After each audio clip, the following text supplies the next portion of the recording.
Hi everybody, I'm Zach and I like movies, and I'm back again for another entry in my Letterboxd Criterion Challenge for 2024. And today's prompt is number 33, which was to pick one movie from Anthony Bourdain's top 10 list. And Roadrunner, he picked a masterpiece, a real essential. A movie I haven't seen in a couple of years, and frankly, need to make annual viewing now. It comes to us from 1966 from director Gillo Pontecorvo, and it is the inevitable The Battle of Algiers.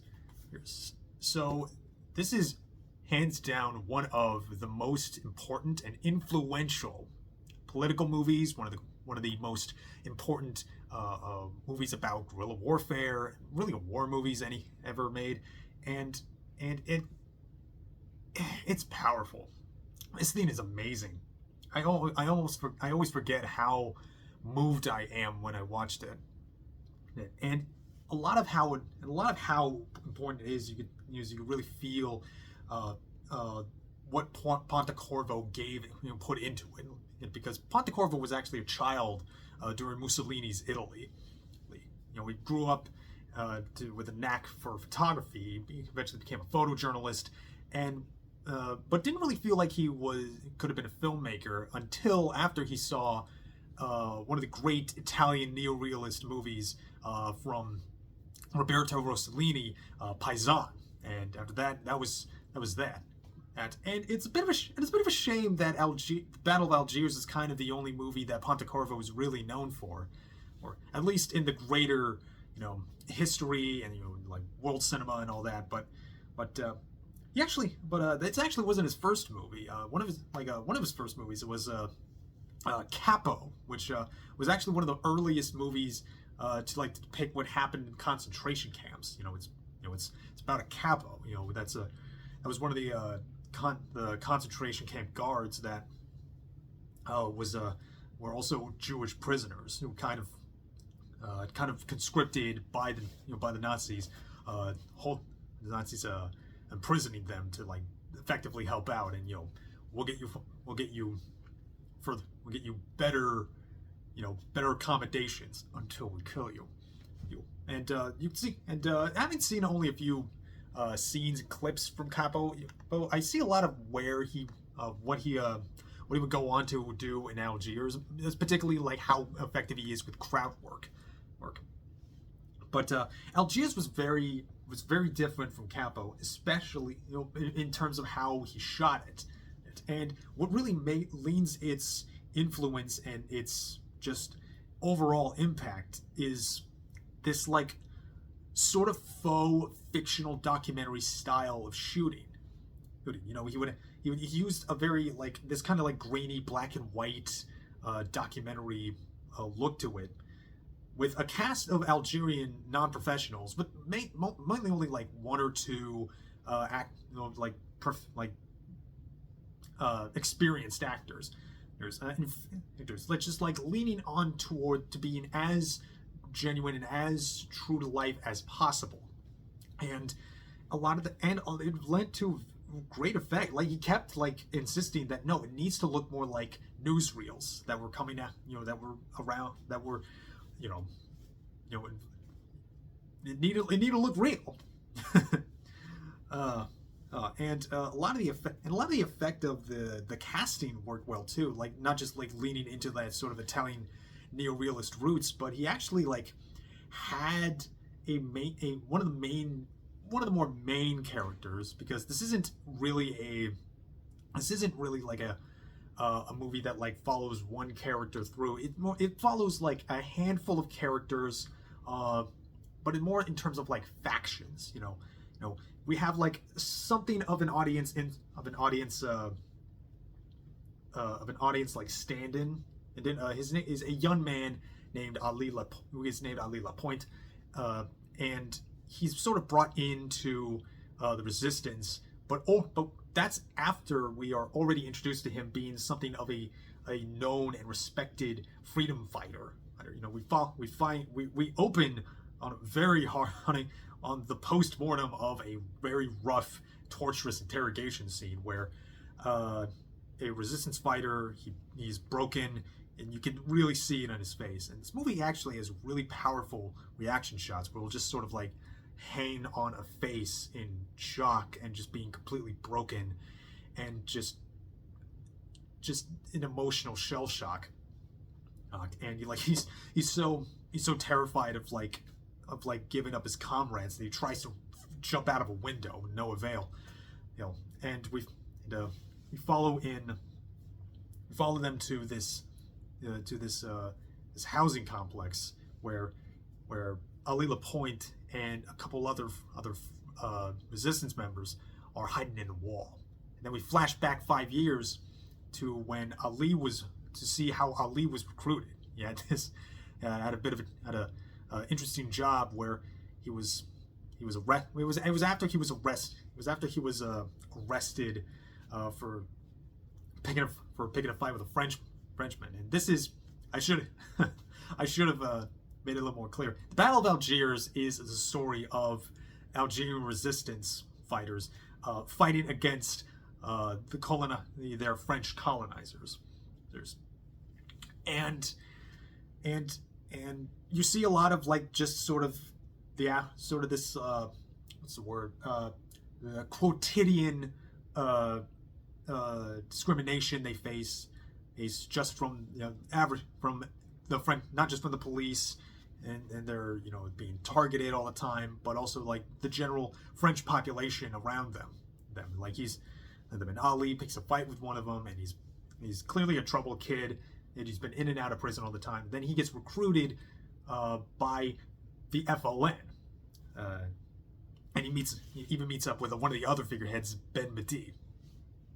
And in fact, one of the members of the FLN, one of the cast members in this film actually was in the real FLN, and that's honestly insane. He was basically playing himself, and the fact it just leads more to the authenticity of the film and the experience. And again, this shooting style of just following along in this real handheld documentary style is so effective, and it just sucks you in. And what also sucks you in is the music, which was brought to us by the god himself, Ennio Morricone, who's, I just say the name Morricone and you're already humming Ecstasy of Gold from Good, the Bad, and the Ugly. But his music here is really powerful as well. He has this great marching tune for just kind of the theme of of resistance. This is like a strike, these striking piano chords, or it's backed by this sort of marching drum dun dun dun dun dun dun dun dun dun dun. It really gets in your ears and gets you motivated, you're willing to march out in the streets. Viva la Algiers. But not only that, it really sticks with you. Yeah. And Pontecorvo really thought that the way, and again, I want to really lean into this shooting style of that Gillo Pontecorvo leaned into. This newsreel. And the way that he told the story. With following certain figures, but also mostly factions, the individuals they're in, and as what he would call a choral personage, a choral personage, a collective identity where, yes, we start with Ali, yes, we sort of follow Ali bit by bit, but that sort of leads us into other members of the resistance who sort of contribute in one way or the other, whether they give housing, they give food and nourishment, or the entire town that sort of contributes their own resistance by just being part of a week-long strike. And it's sort of giving a view of what a population might be coming out of colonialist rule after 130 years or so. And it seemed to him that the only way to win over audiences was to film so different from what they were used to. You know, like seeing a film in theaters that looked no different from the war reels that they were getting out of like World War II. And you know, that is what he would sort of call a dictatorship of truth, you know, to give the impression of a documentary. And it's really effective. And also on the note of World War II, I think it's very interesting of the characters on the French side of this conflict, because you have kind of a figurehead in one of the other main characters. In fact, he's not so much the villain or the antagonist, but he is like sort of the embodiment of French oppressive force. And it is Colonel Mathieu. You know, he's introduced. You know, he's played by Jean Martin, and he's like one of the more like experienced actors in this film. And he strolls up. He's in his army fatigues. He's got his beret and his pair of shades, and he honestly looks pretty boss doing it. And I hate to say it, he makes it look good. He makes being a colonizer look pretty cool.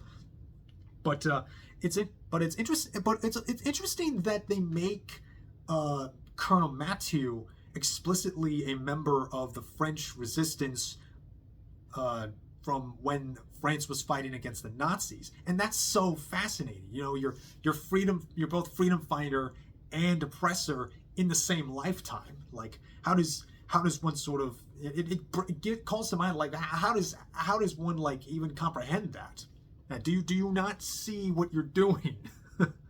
and I think what does make Battle of Algiers so powerful today, not just in how it was shot and how it so evocatively communicates its violence, and so materialized and so true to life it feels in the people and the location and the culture. It feels so powerful, not because it is so unabashedly anti-colonialism, and it is just takes a strong pro-Algerian stance. We are on the side of the Algerian resistance. We're on the side of Algeria, but it never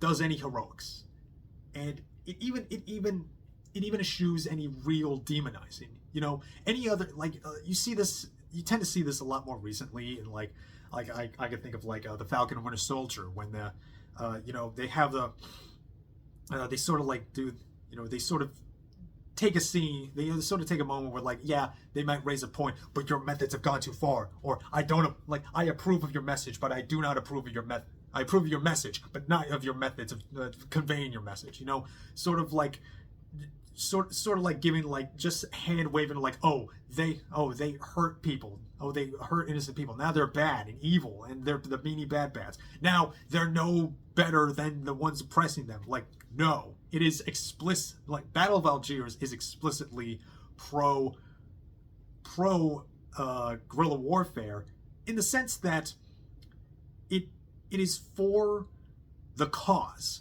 of anti-colonialist effort, but it is has sort of a realist look at the brutal realities of a guerrilla warfare, and the colonialist oppressors fighting, trying to keep those resisting in line. And it's sort of like there's two scenes I really want to highlight here. One is this really incredible scene where we follow three Algerian women step by step as bombs are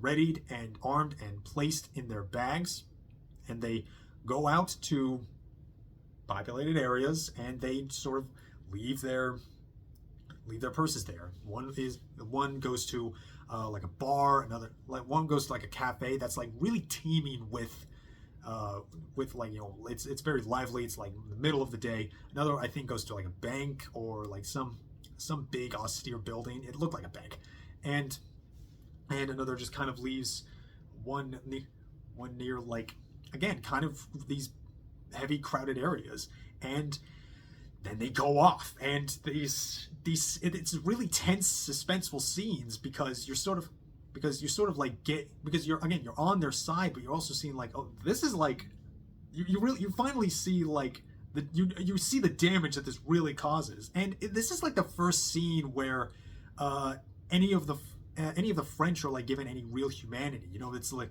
it's any humanization, and even though it is brief, and it's like, like and it so could easily be seen as like, a cheap hypocrisy argument of, oh, they've gone too far. But no, this is it's a more complicated fact of living out revolution. This is just a world of violence. This is how it is, and that I think that's what makes it so much more powerful.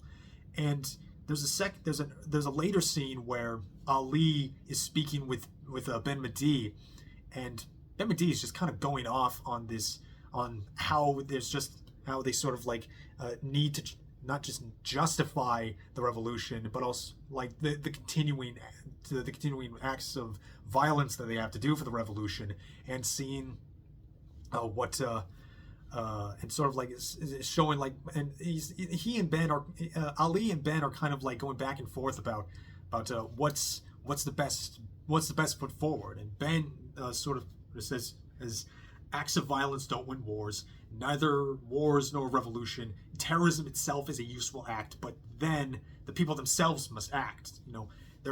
That's the rationale behind both the strike, both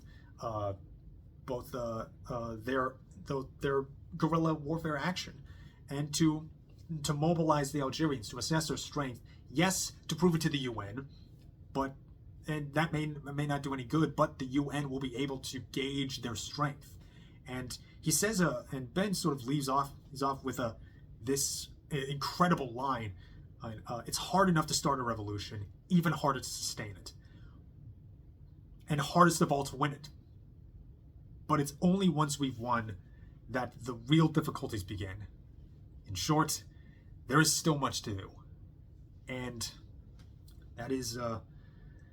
that's really the spirit of the movie. That's really the heart of the cause of just, there's so much work to do, and in order to sort of face those real difficulties, we have to win. We have to see great shows. We have to see great shows of force, and it's sort of how they justify it to each other, and how and even you get something of a counter to that in terms of from Colonel Mathieu, where he sort of like answers some questions to the press, like, should we remain in Algeria? If the answer is yes, you must accept all the necessary consequences.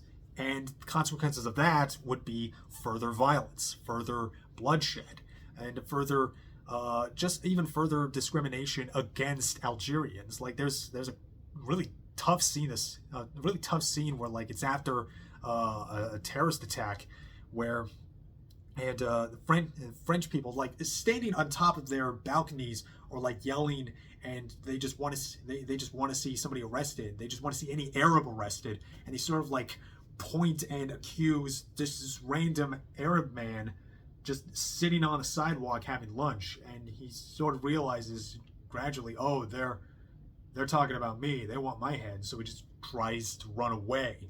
And man, it's the spirit of the film is so emotionally gripping. It can be devastating sometimes, and but the end note it chooses to go out on is one of hope, of self-determination, that yes, there will win, because the spirit and the humanity of the people do show their collective strength, and that's so beautiful. And it's easy to see how this movie was so influential and how important it is. Like even now, like this movie actually wasn't just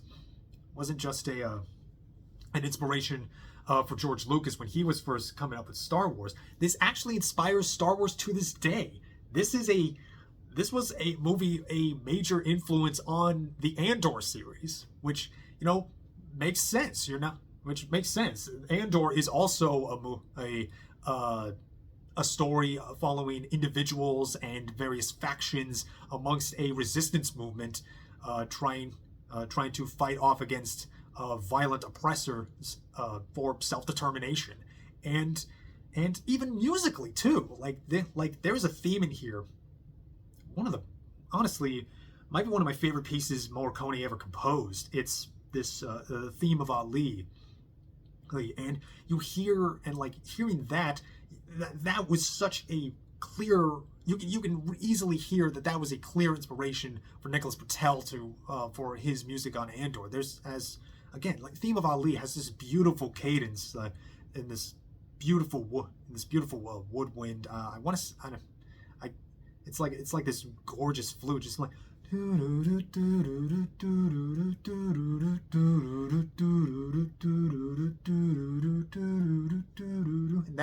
that melody is like backed by these like rousing strains where that's the heart of the people, of the collective identity of Algeria, and it's so beautiful, and I love it. I'm getting moved to just kind of thinking about the tune. It's so lovely, and yeah, this is easily one of the greats, one of the easy 10 on 10. Can't recommend it enough. It's marvelous. Would work really well with as a double feature with Costa Gavras' Z, which I really wish I had physically, but that's been out of print from Criterion for a hot minute. But hopefully that comes back soon. And yeah, can't recommend this enough. Also, really can't recommend this physical release enough either. It has a really great essay in it too, and a couple mini docs following Pontecorvo and not just his sort of like inspirations for Battle of Algiers and his directorial efforts before and since, and his work with his writing partner Franco Solinas. And yeah, can't recommend this movie enough. One of the greatest of all time. And I think I'll leave it there. That's good. No. Vive la Revolution. And yeah, la Bayette. And my name is Zach. I love movies. I hope you watch more movies. I have a lot more movies to watch, and I hope you watch movies too. And I'll see you all later. And you all take care of yourselves.